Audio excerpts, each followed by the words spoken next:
Welcome everybody. You're on The Drive here on the HN Network with Denise DiGrigoli. On The Drive we bring on change makers, entrepreneurs, artists, regular Joes like you and I that bring purpose and meaning to their everyday lives in the communities they service. I'm so thankful that we get to spend this hour together. We're on 2 times a month, the first and the third Tuesday. We like to say that it's how you fuel your mind, your body, your spirit that ultimately creates the life you live. Fuel it here, tune in on Tuesdays and fuel your motivation. We're going to start today with a little remembering and praying for, the man-made disasters and the natural disasters. If you don't have anything else to give just a simple smile. I encourage everybody, where you can share your time and your resources, please do. Help our communities move forward through times of uncertainty. It's been a tough week. And again, our show is always about motivation and positivity, and I hope you can bring that to your community and whoever you're mentoring and whoever you're leading. Lead them away from anger and discourse and lead them down that positive road. We always start the daily drive with a mindful minute. And oftentimes I'm talking to you about reflection and writing it down and steering your thoughts. And I'm a very, very big believer in that. But today I want to talk to you about a little bit of how I do it and why I think it's important. I always encourage people to use color in their lives. Why is color important? Well, color really elicits certain emotions. It's the first thing your mind registers when you walk into a room. With the use of color, we can, and I encourage that note-taking and mind mapping in my book, My Daily Drive, An Agenda for Your Mind, Body, Spirit. The reason for that is it helps us synthesize and retain. There's a little statistic that says, if you were to doodle your grocery list in color and forget it at home, you'd have an 87% chance of remembering it over a 30% chance of recall and just straight note-taking. Color does so many things. It reminds us, it triggers emotions. Think about your favorite spa, think about the favorite coffee joint, think about the favorite pizza joint, think about your favorite sporting event. All these things revolve around color. How you create your environment is how you fuel your life. So I hope that you'll think about using color in your everyday life. Maybe reflect on it this week. When you're, have a moment, sit down, do a little active note-taking, whip out your color pens. I'd love to hear what you think. Visit us on Twitter at HAN Network CT. I got that right? Okay. And Denise DiGrigoli. Tell me what you think and how you use color in your life. It always, if you use it, you'll see that it'll move you forward creatively. We'll be right back. Now teeing off, Paul Miller from Miller Nissan in Fairfield.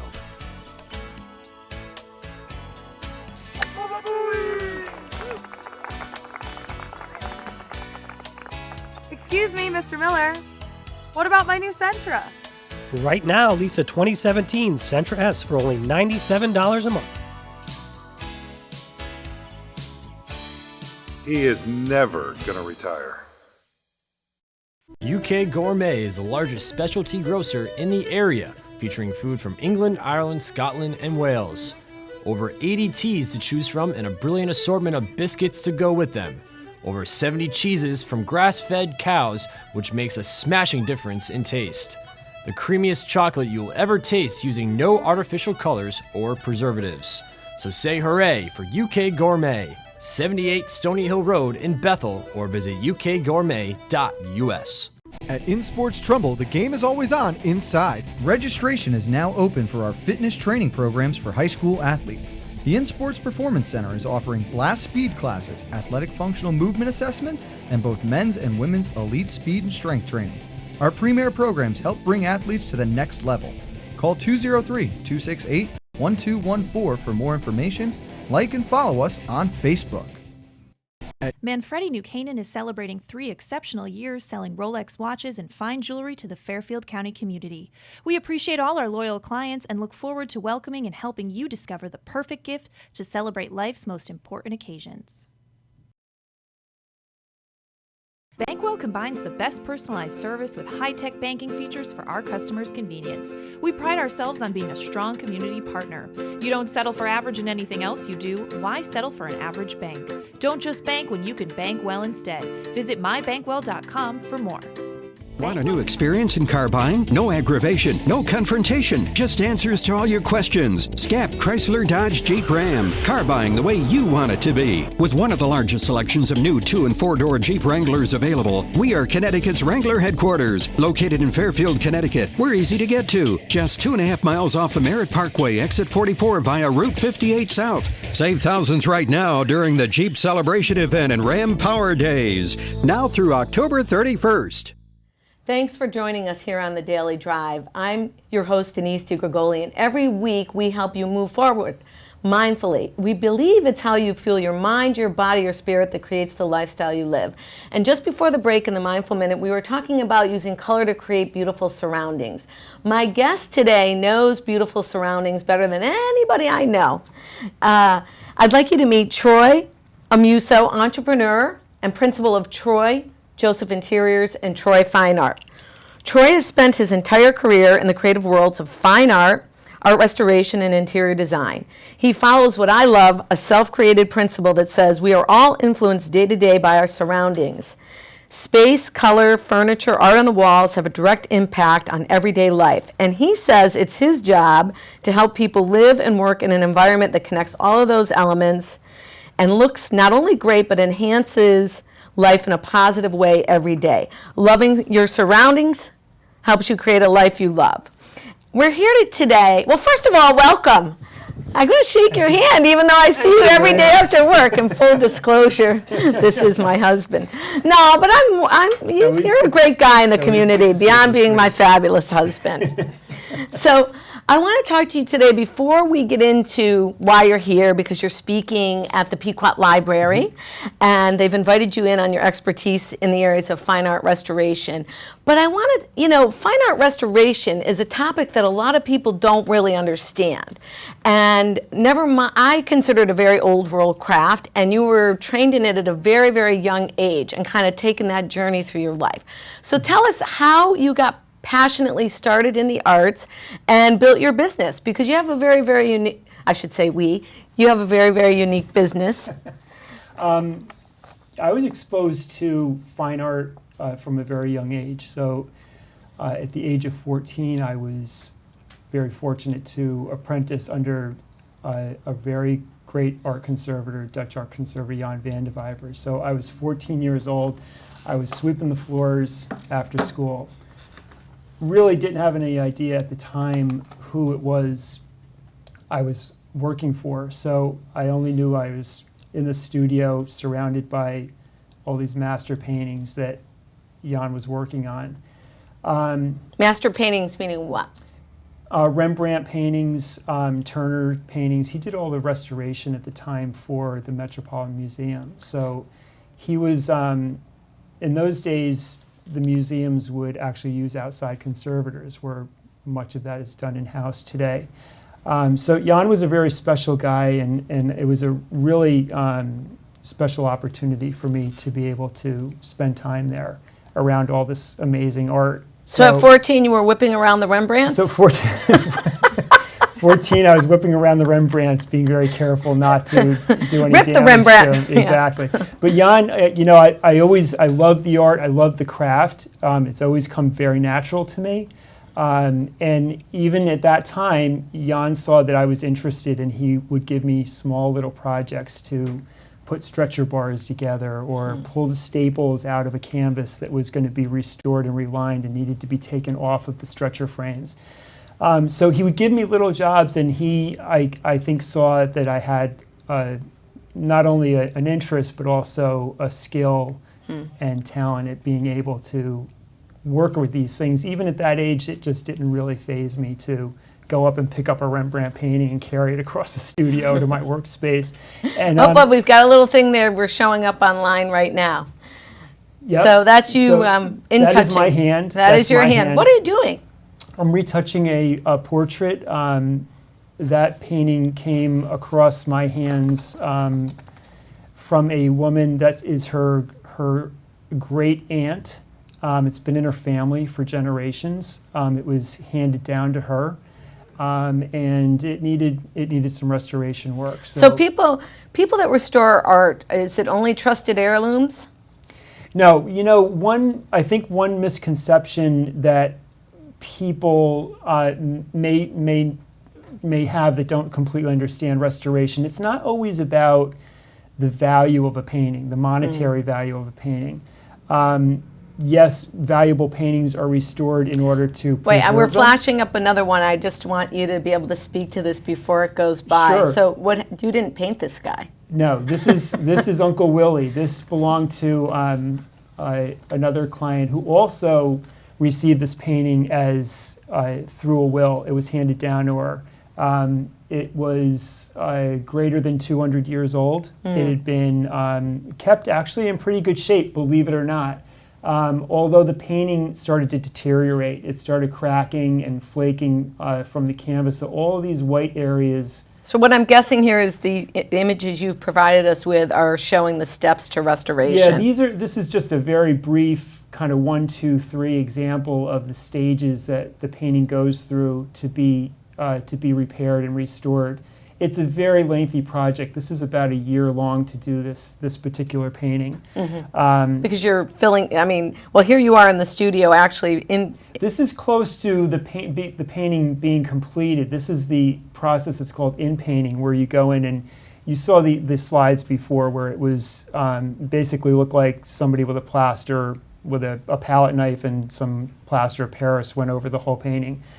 That's to fill in all the cracking of the paint. As the paint ages, it will tend to crack, and that's what causes paint to flake off of a canvas. So you have to fill all that in, but when you're done with that, you're left with... there he's finished. There he is, all cleaned up. So it's a long process, but the end result is he's preserved now for probably another good 100 years if he's kept in a good So we're kind of jumping ahead here. So this is kind of the talk you're going to be giving at the Pequot's 20th annual. This is what I'm going to be talking about at Pequot Library, which I'm really excited about. Yeah. It's a great place to talk about art restoration because it's such an historic environment. Yes. So I'm really talk looking about forward to that. environments. Exactly, right? Yeah. exactly. So yeah. So I think it's October 18th at 7 o'clock, and it will give the audience the information at the end. But here's another interior shot. So if you're taking, and this happens to be, I know the client, this happens to be one of your clients that you manage some of their art, manage their art, but help them with their art program in their home. But I want to talk to you so the audience better understands. Fine art and fine art restoration, I guess maybe we're saying clients start with something they love, right? And in this case, you help them restore it. But in other cases, how do you help people find what they love and build those environments? That's a great question. So you start really by identifying what people like. And when you're talking about interior design and fine art and the pictures that are on your walls, many people love when they're in a great environment. They don't always know how to create that environment for themselves. Right.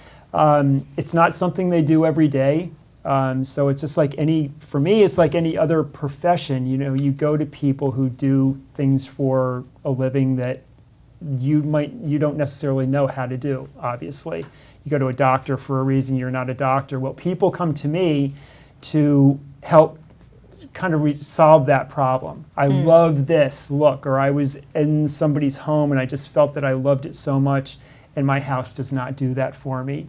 Can you help me to figure out how to create an environment that I love? Or even more recently, when a client that you were working in a commercial space said the same thing. I was in someone else's corporate space in New York. Yeah, I do a lot of work with corporate environments as well as people's homes, and they're very different spaces, but they're often looking to achieve a very similar goal, which is to create an environment that not only they feel great in, but also they're inspired by from day to day.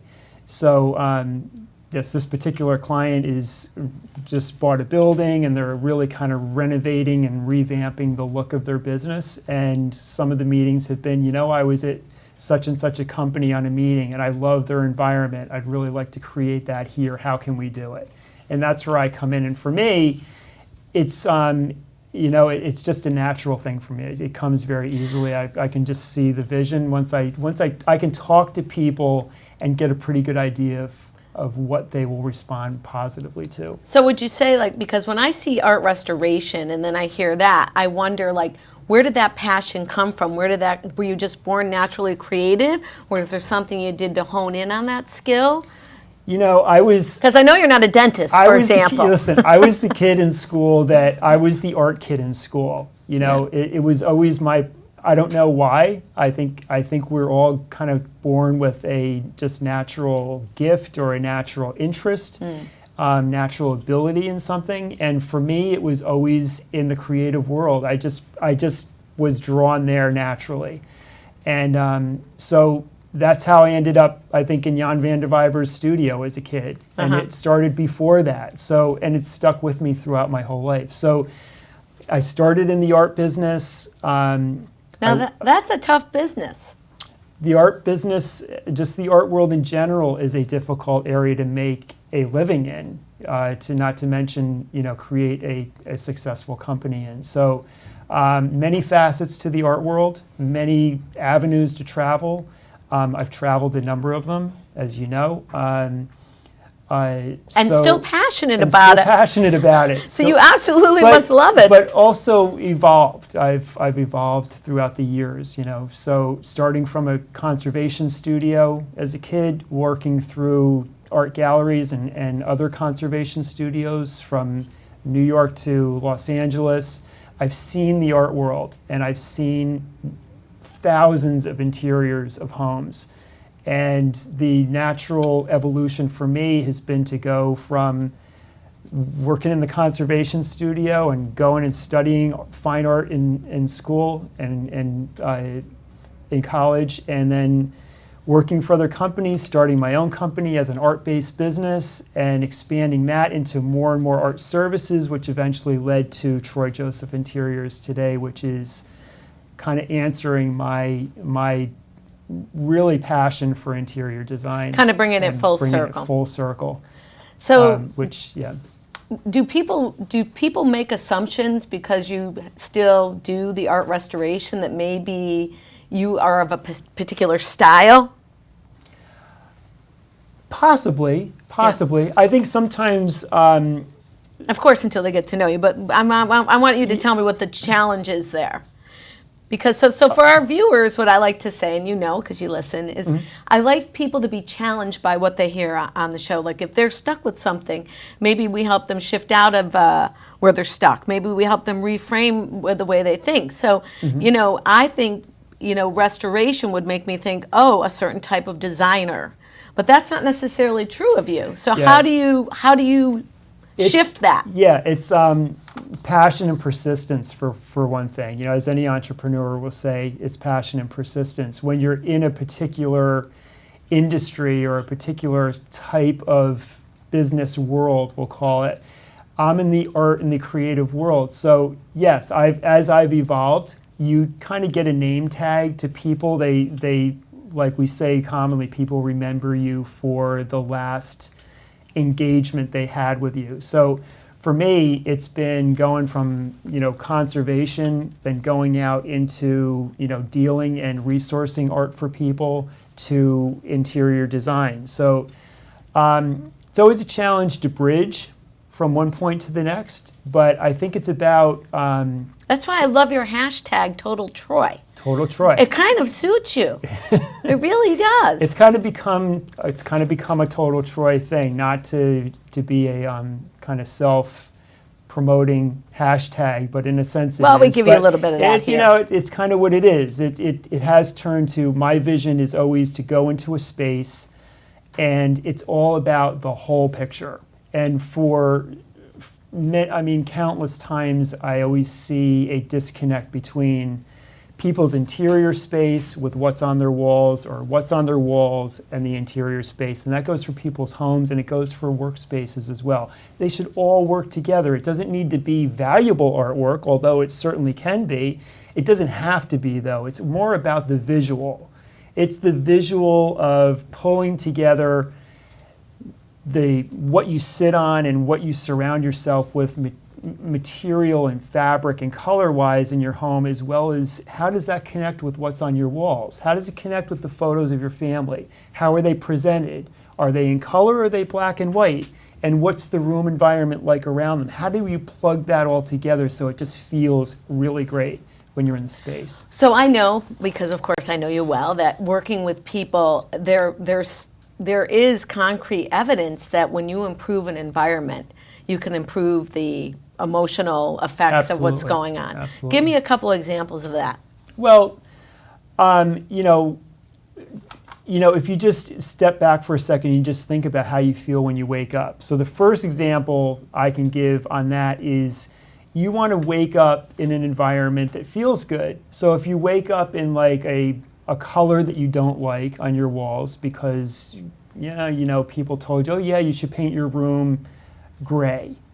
I don't know, yeah, right? no. So, if you wake up on a cloudy day in a gray room, you may not feel so inspired to kind of go kill it for the day. Unless right? gray is one of your things. Unless you love gray. Right. And that can go for, across the whole color spectrum. However, there are colors that are uplifting and colors that equate well to food, dining rooms.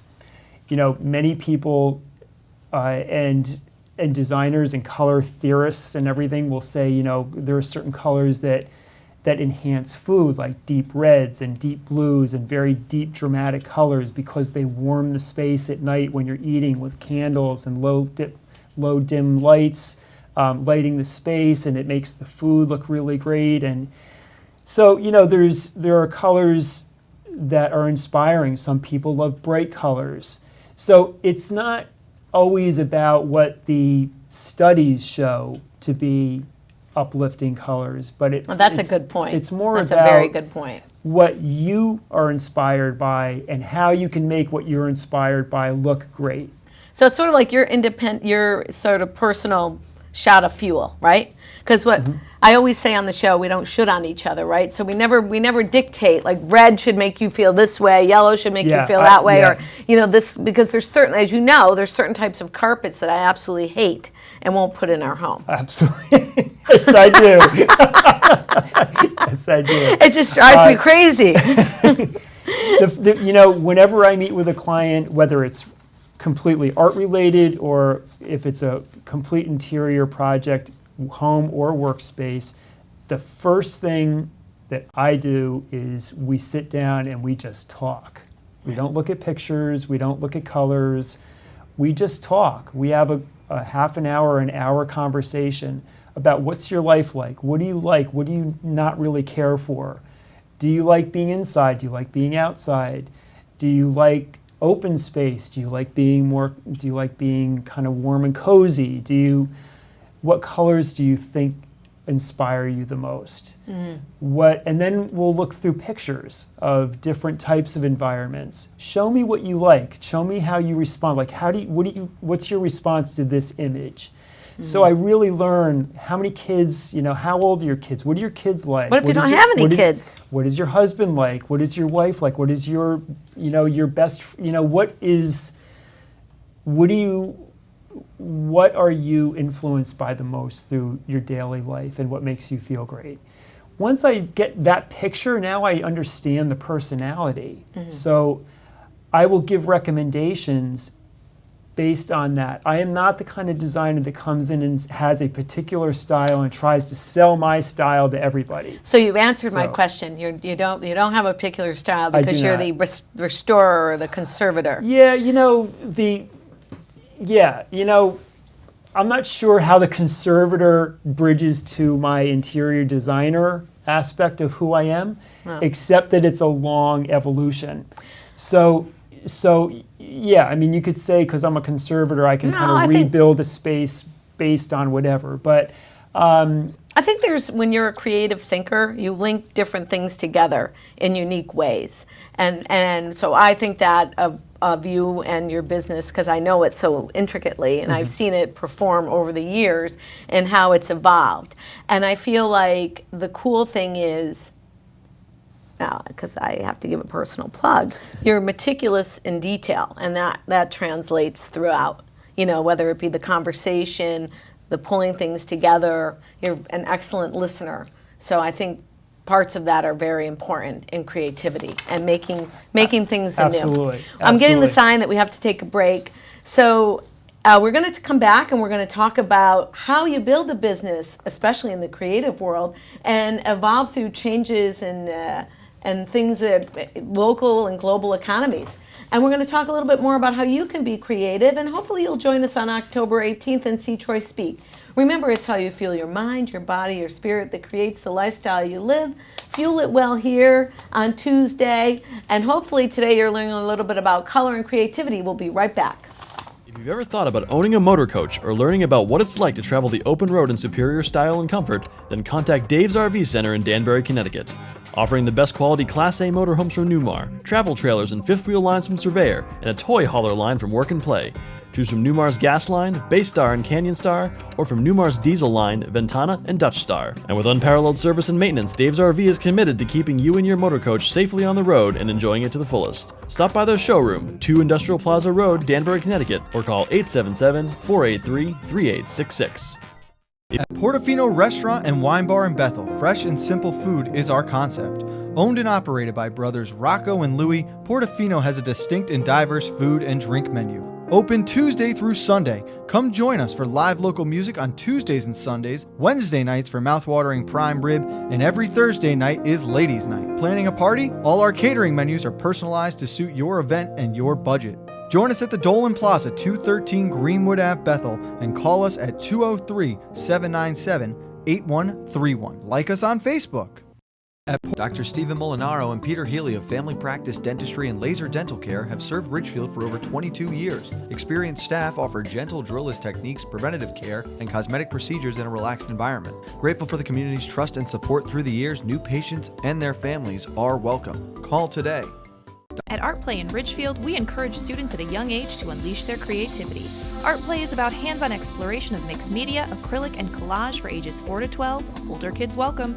Classes meet weekly at Jesse Lee Church, Main Street, Ridgefield. Find us on Facebook at Art Play at Jesse Lee. Whether you're looking for a great test prep program, tutoring to boost your grades, or a blast-off tour with the college of your dreams, C2 Education is here to help. There is nothing one-size-fits-all about our programs. We offer customized tutoring and test prep for each student. Call us today at 203-423-3328. Whether you're The great thing is every day we have a new day, so we can make a new set of choices. I'm thankful to spend this time with you here on the Daily Drive. It's how you feel your mind, your body, your spirit that creates the lifestyle you live. So hopefully you come by here and get a little motivation and maybe try something new. If you're transitioning through something, maybe it will help you move through that. We're talking to Troy Amuso today about building environments that serve us and make us feel better and empower our creativity and hopefully a positive dialogue. I want to run through a couple images of some of your work, and you can, briefly tell us a little bit about the interiors. And we don't have to give client specifics, but maybe just show a few images of what you've done and some of the results that you've experienced. So this is great client. This is a home of somebody who is talking about finding what people's passions are, what people are positively driven by and inspired by. The world of horses, the equestrian world. This whole house is very cozy in front of the fireplace. Very cozy. It's a wonderful, wonderful home. More equestrian. Yeah. Those look like Hermes scarves to me. Those are Hermes scarves that are framed in beautiful gilded gold frames. And they're displayed in this long hallway, which is the main entry. That is the front door to the home in the background. So very thematic almost. It's very thematic. You can't really see in the image, but there's actually some really cool antique riding boots that are displayed on the floor right next to the furniture where the lamp is. Very warm, very inviting.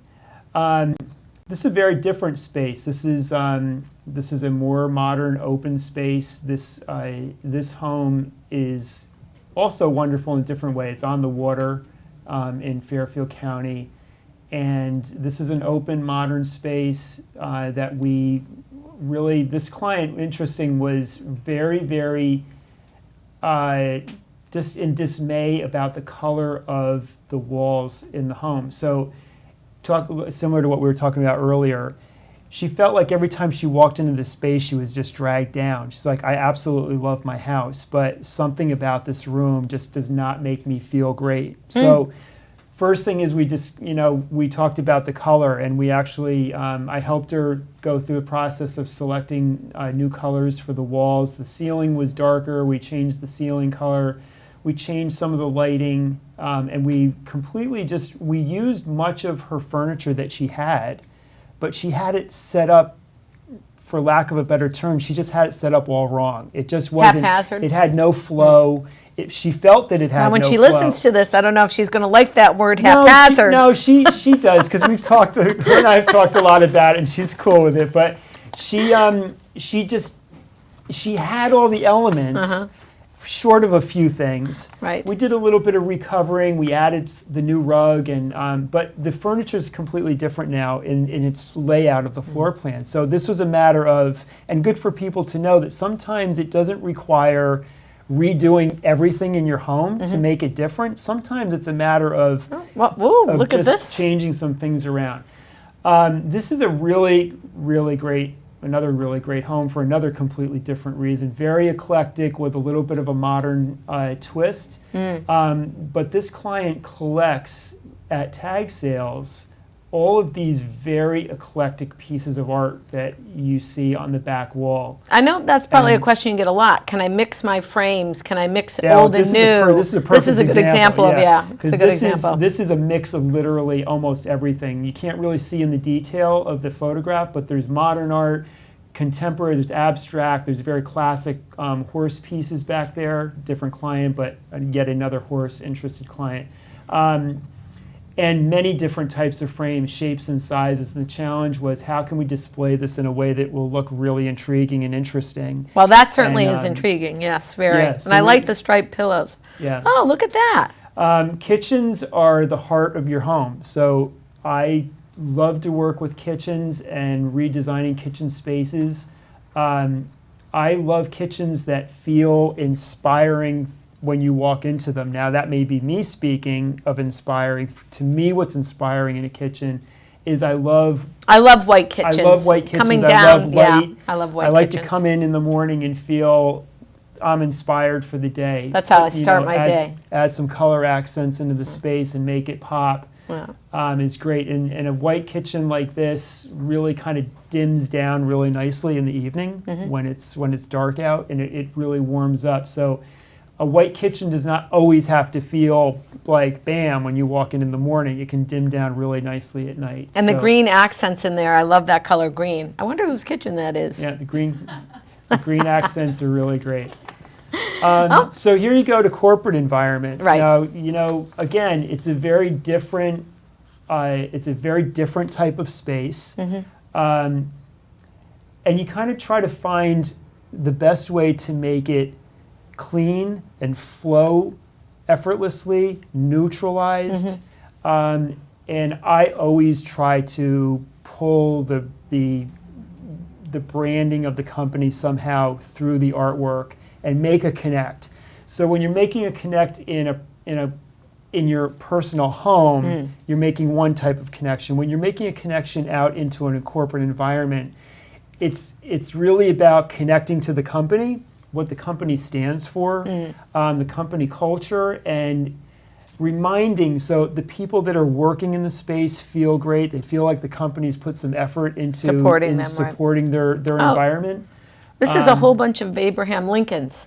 So this is kind of an interesting example of pulling company culture and connecting with something that stands for the company. Now, this company has nothing to do with Abraham Lincoln. The founder of the company is a historical mastermind of Abraham Lincoln's life. Wow. And he is deeply, deeply intrigued by Abraham Lincoln, and he collected this series of, I believe it was 86 portraits done by the same artist of Abraham Lincoln throughout his life. Incredible. So we thought, what better way to, he wanted to put these up in the space. The people that work for the company just love it. They're just so intrigued by all these pictures of Abraham Lincoln. So it was a very positive thing to put it up because people are intrigued by it. So we thought, what a better place to put it than in the entryway to the reception area of the business. So it's a pretty fascinating journey, and I've experienced it for 18 years. You have. So tell our audience, how easy is it to start and stay in business, never mind the art business? The first thing I say to anybody is, don't start a business to make money. Start a business because you love the business that you're starting. If you do what you love, and it's been said a million times, and I don't mean to repeat what other people have said, but being somebody in business now for all these years, I can't emphasize it enough. It's very challenging to start and run your own business. There's a lot of benefit, and there is a lot of non-benefits. There's a lot of responsibilities. It's very hard to separate it when you go home at night. If you don't love it, I don't think you'll be very happy with it because of the challenges and hurdles that you have to overcome throughout time. There's nothing greater than owning your own company. For me, it's the only thing I really know for the majority of my adult life. So I can't really see turning the other direction and working for someone else. So I encourage anybody who has a passion or an interest, if you can figure out how to make that into a business. Now, your passion could be, building houses. Great. That's a huge trade to go build houses. You could be passionate about money, and there's a whole world of money out there to go work in the financial industries. But if you have a passion about something that's out of mainstream that you just don't think could really ever be a business, if you can figure out how to turn that into something that you can offer people. Like gluten-free dog biscuits was a recent person that wanted to come on. You hear about this all the time. You know, there's people that come up with businesses, and you say to yourself, who ever thought of doing that? Like, I would have never thought of that, or how did they turn that into a business? Isn't that amazing? Well, think about Henry Ford. He got us out of Henry Ford was kind of the godfather of that whole idea. Right. Creating all the things that he did, and just simply creating the Model T and developing, production line manufacturing was just unheard of in those days, and nobody believed he could do it. And he said, the great line from Henry Ford is, we can make it for you. Take your pick of whatever color you want, as long as it's black, and we'll make you the car. You'll have it in a couple of months. So, again, it's all about passion. Business is great. It's a wide open world for many types of businesses. It's a very competitive world, and certainly creating a business in the art world is not mainstream. It's anything but mainstream. It's not a necessity. It's not something everybody needs. But for the people that appreciate it. People that appreciate it, there is a world of people out there that do appreciate it. And design-wise, there's so much out there available to people to design your home. And the do-it-yourself programs. To do it yourself. And, if you've got an eye for it, and you don't need someone like me, hey, do it. If it makes you feel great to spend your weekends designing your house, you can do it. I actually developed a part of my business where you don't need to come in and have us sign on to do your whole space or to work with you on an ongoing basis. We do these really great online design sessions. Because there's so many people out there that try to do it themselves or want to, and there's so much accessibility online. But if you want to just bounce ideas off somebody, that can be just priceless. So that was kind of like a service you evolved. That's like an entrepreneurial smartness. That is something developed that we're very proud of. That really came out of almost a necessity based on the culture of today. Well, my mother would always say necessity is the mother of invention. Absolutely. So you kind of responded. Absolutely. So would you give a quick piece of advice to anybody thinking about starting their own business? What would be the biggest piece of advice you'd give them? Well, like I said, passion is the just first and foremost. If you have a passion for it, do it. There's if you don't know how to start, there is an organization called SCORE, which we worked with for many years. But there's several others that nonprofits. Yeah, that go help online and Google, business mentors or mentoring services, or I want to start a business and I don't know how, and you'll be amazed by what comes Plus, up a lot and of what's the, available to you. Back in the day, there weren't programs for entrepreneurship. Now there is at local universities. Yeah, I mean, today, as much as I say it's not easy to start a business, today it couldn't be easier to gain access into how to do it. Right. Well, it's the work remote community almost nowadays. Yeah. So as we're closing up, I want to know, I always ask a few regular daily drive questions. How is it that you stay relaxed and balanced, and what do you do? If you're constantly busy running your business, what do you do to... And don't say I use my daily drive, because we know it's not true. I love the daily drive. We don't want your plug on that. We know that's absolutely not true. I was at the ground level of the creation of the daily drive, and I think it's fantastic. Okay, but what do you do? I have two. There are really the two key elements that I do are I stay in good physical condition. As you know, I'm a diehard, hardcore road cyclist. It is my sanity. I call it's my meditation to go out and ride. So you've traded the pens in for the bike? I did. I spend so much time around. People ask me all the time, well, what kind of artwork do you do? You must do art to relax? And I say, believe it or not, I don't. There was a time in my life when I did. I'm around art in the creative world every day, all the time. So I don't need to do more of it on my downtime. I need to actually step away from it in my downtime to fuel myself. So when I get back into the creative world, I'm there refreshed and full of creative ideas. So that's very interesting. I find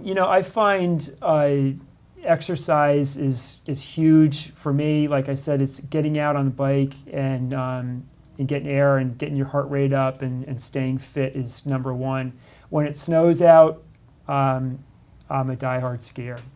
So getting out in the snow, skiing for me, as you've experienced, and of course our ski racing daughter, which keeps us traveling around to different ski mountains and everything. Skiing is just a fantastic way to get outside in the winter. I've been on lifts, on chair lifts in the middle of 4 below zero and it's snowing, and saying to the person next to me, if we didn't ski, there's no way in the world we'd be out here right now. But we are skiing and we're out here. We're not even thinking twice about the That's fact where some that of our it's best creative ideas come from. Yeah, absolutely. So people are going to see you October 18th at the Pequot Library, and they can find you at your website. Website is www.troyjosephinteriors.com. You can also check out Troy Fine Art Services, which is troyfineartservices.com. And they both link to each other as well. Okay. We're going to look forward to seeing you on the 18th. Thank you. It's great. All right, everybody. That's a wrap for today. Listen, it's how you feel your mind, your body, your spirit. I always say it, that shapes the life you live. Fuel it well. Fuel it here, and maybe think about changing your surroundings, using a little color, using a little reflection.